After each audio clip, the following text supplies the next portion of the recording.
கண்ணை எப்படியுமே பாதுகாக்குமோ அதை போல என்னை பாதுகாத்து ரட்சிக்கக்கூடிய ஐவ பஞ்ச பாண்டவர்கள் இந்த அருகிலையால் திரௌபதியாகப்பட்டவள் திவ்யமான திருவடி பாடல்களுக்கு 1000 விதமான மலர் எடுத்து உங்கள் பாதமே கதி என ஆதாரமாக அறிந்திருக்கிறேன்.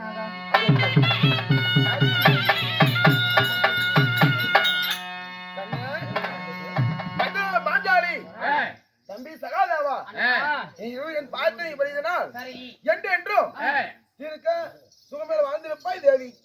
சுகமாக வாழ்ந்திருப்பாய் என்று சொல்றீங்க. குரு பெரியோர்கள் இட்ட கட்டளை 12 வருட வனவாசம், 1 வருடம் அக்கியாத வாசம், தங்குல பிரகாரம் 13 வருடம் கிடைக்க வேணும்னு சொல்லி இருக்கிறாங்க. 12 வருடம் முடிய போகிறது, 13வது அக்கியாத வாசம் தொடங்க போகிறது. இந்த அக்கியாத வாசம் அது தொடங்கிவிட்டால் இந்த பாண்டவர்கள் இவர்தான் என்று யார் கண்ணுக்கும் தெரியக்கூடாது. அப்படி தெரியாமல் இருக்க வேண்டும் என்றால் நாம் வயிறு பிழைக்க, நாம் வயிற்சியும் செய்ய, நமக்கென்று சாதம் செய்ய ஏதாவது வேணுமில்ல சுவாமி. 12 வருடங்களும் கானகத்துல இருந்தோம். கானகத்துல இருந்து காய்கறி எல்லாம் பறிச்சு சாப்பிட்டோம். 13வது வருடம் இவர்தான் பாண்டவர் என்று யார் கண்ணுக்கும் தெரியக்கூடாது. நாம் எப்படி பிழைப்பது, நாம் எப்படி வாழ்வது ஒன்றுமே தெரியாமல் இருக்கிறதே நாதா. 12 வருஷம் கானகம், 1 வருஷம் அக்கியவாசம் முடித்து வந்தால் பங்குல எப்படி பாய்நாடு தரும் என்று வெளியுடைய கட்டளை.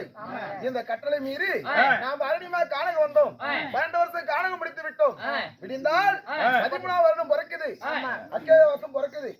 அதனால இதுக்கு என்ன செய்வது, நாம் எப்படி உண்ணுவது எதுக்கும் தெரியவில்லை.